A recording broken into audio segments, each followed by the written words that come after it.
전능하사 천지를 만드신 하나님 아버지를 내가 믿사오며 그 외아들 우리 주 예수 그리스도를 믿사오니 이는 성령으로 잉태하사 동정녀 마리아에게 나시고 본디오 빌라도에게 고난을 받으사 십자가에 못 박혀 죽으시고 장사한 지 사흘 만에 죽은 자 가운데서 다시 살아나시며 하늘에 오르사 전능하신 하나님 우편에 앉아 계시다가 저리로서 산자와 죽은 자를 심판하러 오시리라. 성령을 믿사오며 거룩한 공회와 성도가 서로 교통하는 것과 죄를 사하여 주시는 것과 몸이 다시 사는 것과 영원히 사는 것을 믿사옵나이다. 아멘.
샬롬, 반갑습니다.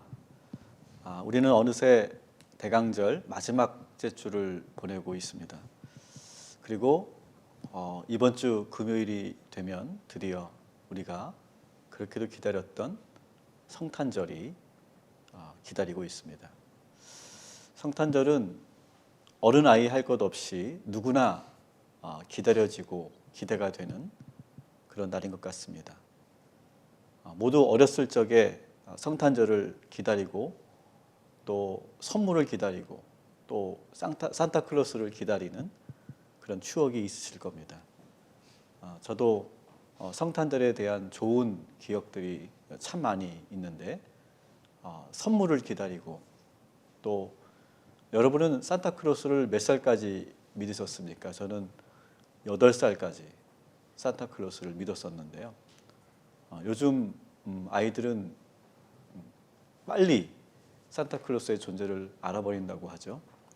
저는 8살까지 정말로 산타클로스가 실제로 존재하는 거라고 믿고 그리고 선물을 기다렸던 기억이 있습니다. 또 성탄절이 되면 새벽송을 또 기다렸었죠.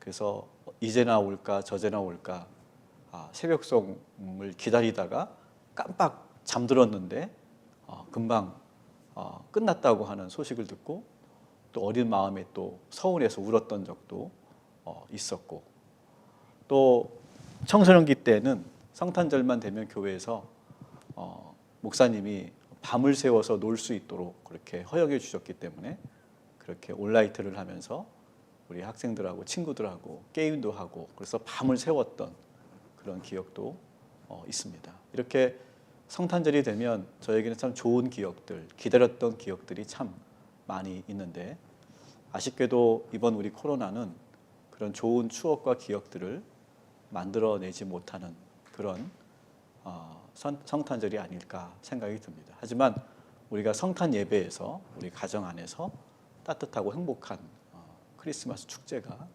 이루어질 수 있도록 여러분도 노력해 주시고 우리 교회도 그렇게 준비해 가도록 하겠습니다. 우리 그리스도인들에게 성탄절은 아주 중요한 그런 날입니다. 예수님이 이 땅에 오신 날이기 때문에 그렇죠. 그래서 우리는 4주간 대강절이라고 하는 이름으로 우리가 기다림에 대해서 묵상하는 그런 시간을 갖고 있습니다. 대강절을 영어로 하면 어드벤트라고 하는 그런 단어이죠. 이 어드벤트라고 하는 단어는 오다, 도착이라고 하는 명사형입니다. 근데 이것은 라틴어 어드벤투스라고 하는 그런 말에서 유래된 말입니다. 이 어드벤투스는 전해 내려오는 그런 역사 기록에 보면 로마 시대 때 황제가 즉위한 이후에 각 지역을 방문합니다. 그것을 그 당시 로마인들은 어드벤트라고 표현을 했다고 하죠. 너무너무 귀한 황제께서 우리 마을로 오시는 날, 아주 귀한 분이 오신다는 의미에서 어드벤트라고 하는 그런 이름을 붙였던 겁니다. 그런데 그리스도인들은 황제를 기다린 것이 아니라 예수 그리스도를 기다렸죠. 그리고 예수님을 기다리면서 그날을 어드벤트라고 이름을 붙인 겁니다. 우리는 그 어떤 사람을 기다리는 것이 아니라 오직 예수 그리스도를 기다리는 사람들, 그래서 그리스도인인 것이죠. 오늘 우리가 함께 보고 있는 본문은 예수님께서 예루살렘에 입성하시는 장면입니다. 예루살렘에 있던 사람들도 예수님을 간절히 기다리고 있습니다. 왜냐하면 예수님이 오시면 많은 것들이 변화될 거라고 하는 기대감 때문에 그렇습니다. 그래서 예수님이 드디어 나타나시자 온 성이 소동하였다, 이렇게 10절에 되어 있습니다. 온 성이 시끄럽게 떠들면서 들떠서 소란스러운 그런 모습으로 예수님을 열렬히 환호하는 그런 장면이 8절 9절에 나옵니다. 한번 읽어드릴게요. 무리의 대다수는 그들의 겉옷을 길에 펴고 다른 이들은 나뭇가지를 베어 길에 펴고 앞에서 가고 뒤에서 따르는 무리가 소리 높여 이르되 호산나 다윗의 자손이여 찬송하리로다 주의 이름으로 오시는 이여 가장 높은 곳에서 호산나 하더라. 아멘. 마치 영화제에서 배우들이 입장할 때 레드카펫을 깔아주듯이 사람들은 예수님께서 예루살렘에 들어오시자 자신의 겉옷을 벗어서 길에 펴고 나뭇가지를 베어서 길에 펼쳐 두었습니다. 이렇게까지 사람들이 예수님을 환영했다는 것은 정말로 예수님을 중요한 분으로, 정말 귀한 분으로 마치 황제를 기다리는 것 같이 그렇게 생각했다는 것이죠. 여기서 끝나지 않고 그 군중들은 호산나 호산나를 외쳤습니다. 호산나라고 하는 건 뭡니까? 구하옵나니 이제 구원하소서라고 하는 간절한 그런 기대가 섞인 그런 히브리어입니다. 이 정도면 사람들이 예수님을 어떻게 생각했고 어떤 마음으로 예수님을 기다렸는지 우리는 예상할 수 있죠. 당시 이스라엘은 로마 제국 지배 아래에 있었습니다. 우리나라도 일제강점기 시대가 있었기 때문에 이 이스라엘의 그 역사를 우리는 잘 이해가 되죠. 자신의 나라가 다른 나라의 지배를 받는, 그래서 그 안에서 지배받는 백성들의 삶은 이루 말할 수 없는 그런 고통스럽고 힘들었던 그런 시간들을 보내게 됩니다. 세금만 해도 이스라엘에 내는 세금이 따로 있고 또 로마 황제에게 내는 세금이 따로 있을 정도입니다. 이중으로 과세를 하는 거죠. 그러다 보니까 경제적으로 너무 어려운 삶을 살고 있었던 것입니다. 이런 시기에 사람들 사이에 소문이 하나가 퍼지기 시작하는데 나사렛 출신의 한 사나이가 온갖 기적을 일으킨다라고 하는 소문이 들린 것입니다. 병든 사람을 고치는 것은 물론이고 죽은 사람도 살렸다라고 하는 소문이 들립니다. 물 위로도 걷고 물고기 2마리와 보리도 5개로 5,000명을 먹였다는 소문도 들립니다. 이 엄청난 능력을 가진 사람이 이스라엘에서 가장 중요한 도시 예루살렘으로 온다는 소식이 들렸던 거죠. 그래서 사람들은 전부 모여서 예수라고 하는 사람이 오기만 하면 이 세상이 바뀔 것이다. 우리나라가 바뀔 것이다. 라고 하는 그런 기대를 가지고 간절하게 예수님을 오기를 기다렸던 것이죠. 그래서 마치 예수님이 들어오실 때 마치 로마의 황제가 입성하는 것 같이 그렇게 환영했고, 그리고 호산나 호산나 외치면서 제발 우리를 구원해 달라고 그렇게 외쳤던 것이죠. 하지만 이 사람들은 예수님을 기다리면서 어떤 마음으로 기다렸던 것일까요? 정치적으로 우리를 구원해 줄 영웅으로 생각했던 것이죠. 예수님이 예루살렘에 들어오셔서 본격적으로 군사를 모으시고 활동을 시작해서 이스라엘이 로마로부터 독립될 수 있도록 그런 지도자로 서주기를 바랬던 것이죠. 그런데 예수님은 군사를 모으기는커녕 예루살렘에 들어오셔서 말씀만 전하셨어요. 사람들이 모이기는 했는데요, 계속 모이면 모일수록 말씀만 전하지 어떤 선동을 하거나 어떤 군사를 모으거나 어떤 세력을 규합하지 않았어요. 거기서 끝나는 것이 아니라 저들이 실망했던 것은 자신들이 그렇게 기대했던 활동을 예수님이 하기도 전에 대제사장들과 로마에 의해 붙잡혔다라고 하는 소문이 들리기 시작합니다. 일이 이렇게 되자 예수님을 격렬하게 환영했던 사람들은 바로 돌아서고 예수님을 배반하고 오히려 십자가에 못 박으라고 그렇게 소리를 지르기 시작합니다. 대강절 마지막 주를 보내고 성탄절을 앞두고 있는 지금 여러분은 어떤 예수님을 기다리고 계십니까? 여러분이 기다리고 있는 예수님은 어떤 분이십니까? 우리 각자가 생각하고 바라보는 예수님의 모습은 모두가 다 다를지 모릅니다. 자녀들이 생각하는 성탄절과 부모님이 생각하는 예수님이 다를 것입니다. 또 각자의 상황과 환경에 따라서 내가 기다리는 성탄절, 내가 기다리는 예수님의 모습이 다 다를 겁니다.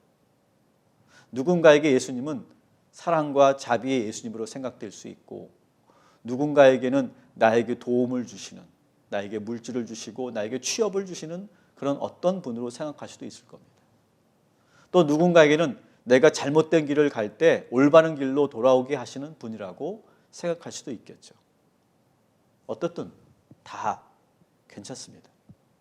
분명 예수님께서는 우리의 삶을 그렇게 채워주시고 응답해 주시는 그런 일을 하시는 분이기 때문에 그렇습니다. 그러나 여러분, 반드시 우리가 잊지 말아야 될 하나를 여러분 기억하십시오. 예수님께서는 그 모든 우리의 필요를 채워주시기도 하지만 중요한 것은 예수님께서는 우리를 구원하시기 위해 이 땅에 오셨다는 사실입니다. 2000년 전 이스라엘 사람들은 로마로부터 자기들을 독립시켜줄 그런 영웅과 같은 정치적 메시아로 이렇게 예수님을 바라봤지만 그것이 아니라고 하는 것을 알게 되자 실망하고 예수님을 저버렸습니다. 다시 말하면 자기들이 만들어 놓은 프레임 안에 예수님을 가둬놓고 그래 주기를 바랬던 것이죠. 우리도 마찬가지입니다. 여러분도 마찬가지인데 우리가 생각하는, 내가 생각하고 기다리고 기대하는 예수님의 그 모습을, 그 프레임 속에 예수님을 가둬두는 일이 저는 없어야 된다고 생각합니다. 예수님은 우리를 사랑하시기 때문에 이 땅에 오셨고 우리의 죄를 대신하여 돌아가셨습니다. 그로 인해서 예수님께서 우리를 구원하셨습니다. 이것이 예수님이 이 땅에 오신 그리고 우리가 기다려야 될 이유인 것이죠.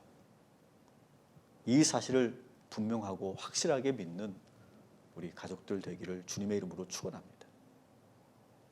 성탄절을 앞둔 지금 여러분들은 무엇을 기다리고 누구를 기다리고 계십니까? 여러분 모두가 생각하는 예수님의 모습이 어떨지 모르겠지만 가장 먼저 우리를 사랑하시고 우리를 죄에서 구원해 주신 예수님을 바라보고 기다리시기 바랍니다. 그래서 우리를 사랑하시는 예수님의 그 마음이 충만하게 느껴지는 한 주간 되시고 복된 성탄이 되시기를 주님의 이름으로 축복합니다. 기도하겠습니다.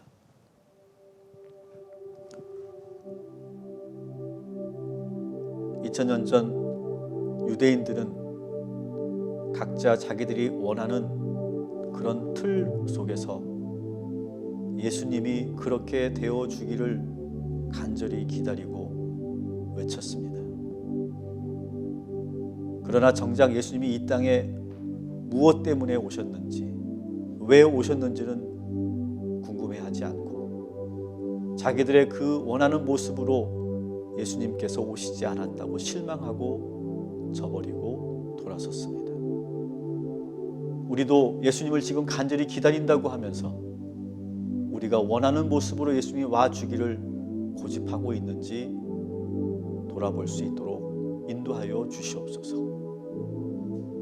아이가 산타클로스 할아버지를 기다리면서 자기가 원하는 선물을 기다리고 있듯이 우리는 어쩌면 그 어린아이와 같은 마음으로 주님을 기다리고 있지 않은지 돌아보고 회개하는 시간 갖게 하여 주시옵소서. 예수님께서는 우리가 원하는 것보다 더 근원적이고 본질적인 구원을 위해서 이 땅에 오신 분입니다. 이 세상의 가장 최고의 선물은 구원이고 하나님 나라에 들어가는 것임을 믿습니다. 이 본질을 우리 모든 가족들이 잊지 않도록 주여 인도하여 주옵시고 내가 원하는 예수님이 아니라 예수님이 이 땅에 오신 그 모습을 바로 아는 복된 성탄이 되게 하여 주시옵소서. 우리 모든 가족들 의미 있고 사랑이 넘치고 따뜻한 그런 크리스마스를 보낼 수 있도록 인도하여 주옵시고 우리가 교회에서 함께 모여 그 예수님의 그 탄생을 축하하는 그런 축제 예배를 드리지 못한다 할지라도 가정 안에서 복된 성탄을 보내고 서로가 사랑하고 고백하는 성탄 예배가 되게 하여 주시옵소서. 이제는 성부와 성자와 성령 삼위일체 하나님께서 간절히 예수 그리스도를 기다리는 우리 동탄 꿈의 교회 모든 성도들 머리 위에 우리 가족들 머리 위에 영원토록 함께하여 주시기를 간절히 축원하옵나이다. 아멘.